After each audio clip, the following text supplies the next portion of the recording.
Okay, this time, ang ating topic ay solving problems involving linear equations and two variables.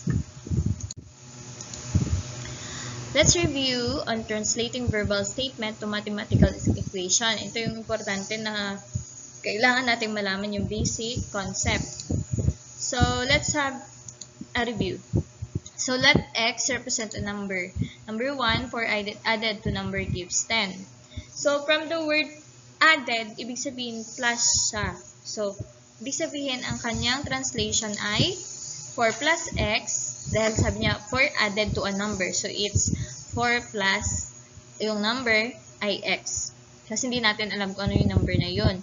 Equals 10. Or pwede ring x plus 4 equals 10. Take note ha, sa addition lang natin pwede gamitin ito. Pero pag sa subtraction, masyado tayong strict pagdating sa construction ng sentence, ng statement na binigay. Okay, number 2. If thrice a number is added to 7, the sum is 98. So, the word thrice, ibig sabihin, tetreplehin mo. So, it's 3. 3 times a number. So, 3x, ibig sabihin yon is added to 7. So, plus 7. The sum is 98. So, ito yung kanyang translation, mathematical translation. Okay, number 3. The difference between twice a number and 5 is 20. So, pag sinabing the difference, it is subtraction. So, twice a number is 2x minus 5 equals 20. So, ito yung ating sagot. Ngayon naman, so, meron tayong steps to solve problems involving linear equation. Number 1, read and understand the problem. Number 2, translate the problem into an equation into variables. Number 4, find the solution using formulated equation. And step 4 is check the solution obtained by substituting the solutions to the original equation. So, let's have an example. Okay, Rina begins to save for a new pair of shoes that cost 2,375. She already has 500 and plans to save 75 per week. How long does she have to save to buy the shoes? So, ang first step natin is read and understand the problem. So, ibig sabihin dito, si Rina daw ay nagsimulang mag-save kasi may nagustuhan nga siyang pair of shoes na gusto niya bilhin. Ang halaga niya is 2,375. Meron na daw siyang nasave na 500. At yung pinaplano niya, magsisave siya ng 75 kada week. So, ang tanong dito, how long, gaano katagal siyang magsisave para mabili niya yung shoes na yon? Okay, gets na? Ito naman, given. Isulat natin yung given. Ano yung una? Shoes that cost 2,375. And then, Rina has 500 and plans to save 75 per week. So, ano yung tinatanong ngayon? Ito yun. Total number of week. Kasi sabi niya, gaano katagal. So, gaano katagal ang pag-iipon ni Rina para mabili yung shoes. So, let X be the number of week Rina have to save to buy the shoes. And then, let Y be the total amount of savings in X week. So, kasi ang pinag-uusapan natin ay amount ng saving niya. Kasi nga, it's all about cost ng sapatos. Kaya, kasama dapat na ina-assign natin yung amount and yung number ng week. Okay, step 2. Translate the problem into an equation into variables. So, gawa tayo ng table. Yung x, yung nga katulad isasabi kanina doon, number of week. Ang y ay total amount saved. So, mamaya na natin yung sagutan pag naka-formulate na tayo ng equation. Total amount saved, kasi diba, sa ating function, ang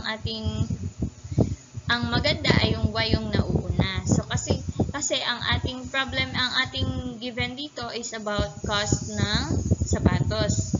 Total amount saved equals, ito yung formula, savings per week times number of weeks. Savings per week, ang isi-save niya, given din yun, it's 75 per week. number of weeks, hindi natin alam. Yun yung hahanapin natin. Plus 500, yung 500 na yan, yan yung kanyang, meron na siyang hawak na 500. Nadadagdagan niya na lang. So, ayan, total amount saved equals 75 kasi yung savings niya daw per week ay 75 times number of weeks plus 500.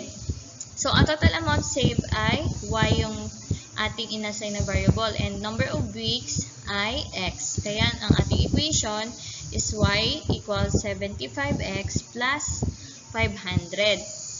So, kung itong ating equation, halimbawa, 0, yung number of weeks 0, wala pa siyang, hindi pa siya nakaabot ng isang linggo. So, obviously, wala pa siyang nasisave.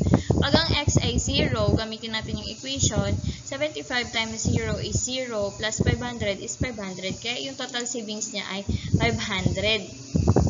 Kapag, pagkatapos naman ng 1 week, ilan na masasave niya? 500 plus yung 75 na isinave niya doon sa first week na yun. Kaya 575. And then, after 2 weeks, 650 na. Mag-a-add lang tayo ng 75 kasi kada week nga magsisave siya ng 75. And then, or kung gusto niyo ng computation, pwede niyo naman i-compute, palitan ang variable, palitan ang value dun sa variable na nasa equation na ating na-form. Number 3, kapag week 3 na, 725 na. Pag week 4, 800 and so on. So, malayo pa yan kasi 2,375 ang kailangan niyang ipunin para makabili ng shoes. Para mapabilis ang solving natin, kailangan na natin gamitin yung ating mathematical equation. Yung y equals 75x plus 500. So, let's move on to next step. Okay, step 3, find the solution using the formulated equation. Ito yung equation natin. So, from the given, Rina must save 2,775. Kailangan niyo makasave ng pera na ganyang halaga para makabili ng shoes. So, therefore, y must be equal to 2,375 kasi ang y is total amount saved. So, kailangan makasave siya ng 2,375. So, papalitan natin ang y ng 2,375. And then, we're going to find the x, which is the number of weeks. Na yun nga yung tinatanong doon sa problem. So, gamitin natin ang subtraction property of equality. Subtract both sides by negative 500 para maalis si 500 doon. Sa x na lang maiwan. So, 75x, 2,375 minus 500 is 1,875. Divide both sides by 75. The answer is 25. So, this is the number of weeks. So, ito na yung ating sagot. Ibig sabihin, 25 weeks. So, mga ilang months pa yan bago siya nasa nasa 6 months pa siya, lagpas 6 months pa siya makakaipon, makakapag-ipon ng 2,375 para makabili ng shoes. Last step is check the solution. So, i-check natin kung tama yung sagot natin by substituting the solutions to the original equation. Ito yung x equals 25. Ito yung ating original equation. So, palitan natin ang x ng 25. Okay, so 75 times 25 is 1,875 plus 500 is, ang y is 2,375, which is, yun yung kailangan niyang i-save para makabili ng shoes. So, hence, Rina needs to save for 25 weeks. So, this is the answer. Ganun lang po siya kadali. Okay, let's proceed to number 2.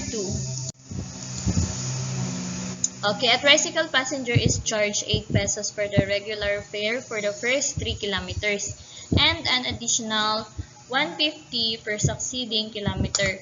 How much will a tricycle passenger pay for a total of 10 kilometer travel? So, step 1, read and understand the problem. Yung pasahero, kailangan magbayad ng 8 pesos regular fare yon para sa first 3 kilometers na kanyang biyahe. So, kapag umabot siya ng 3 kilometers, 8 pesos. Regular fare yun. Kahit 1 kilometer siya, 2 kilometer, 8 pesos yung babayaran niya. Kahit 1 kilometer lang, ganyan.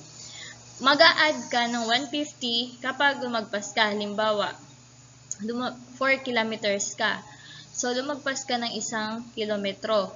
8 yon plus 150. Kasi, bawat kilometer na lumagpas ay mag-a-add ka ng 150 pesos. So, ang tinatanong dito, ilan daw ang babayaran ng pasahero kapag ang kanyang biyahe ay 10 kilometers? So, let's solve the problem.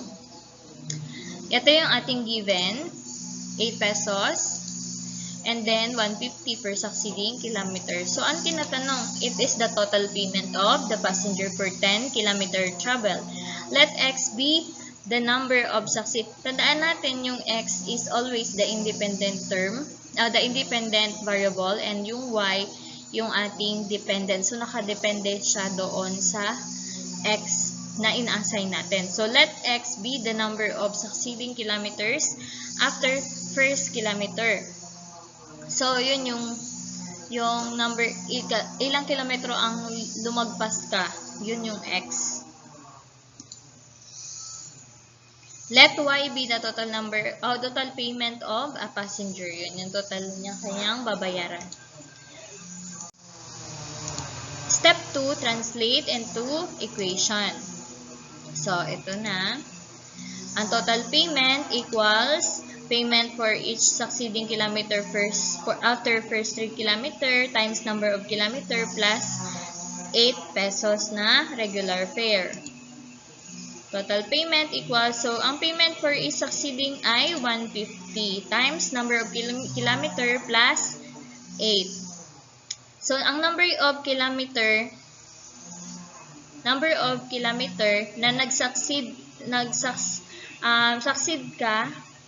nag-exceed yung in-exceed mo ay X. So, Y equals 150 times X plus 8. Ito na yung ating equation. So, kung gagamitin natin yung equation na to, if hindi sumobra yung passenger sa 3 kilometer, ang pamasahe niya ay 8. Kapag sumobra ng 1 kilometro, magiging 950 na kasi mag-a-add ka ng 150. Pag sumobra ng 2 kilometro, 11 na. Pag sumobra ng 3 kilometers, 1250 na. Pag sumobra ng 4, 14 na siya. Pesos. So, ang tinatanong ay 10 kilometers travel. Kasama na pati yung first 3 kilometers. Okay, step 3 is find the solution. So, we need to know how much will a passenger pay for a 10 kilometer travel. So, the first 3 kilometer is automatically charged 8 pesos. So, the remaining is 7 kilometer. 7 na lang yung kanyang in-exceed. Lumagpas siya sa limit. So, kaya ang X natin equals 7.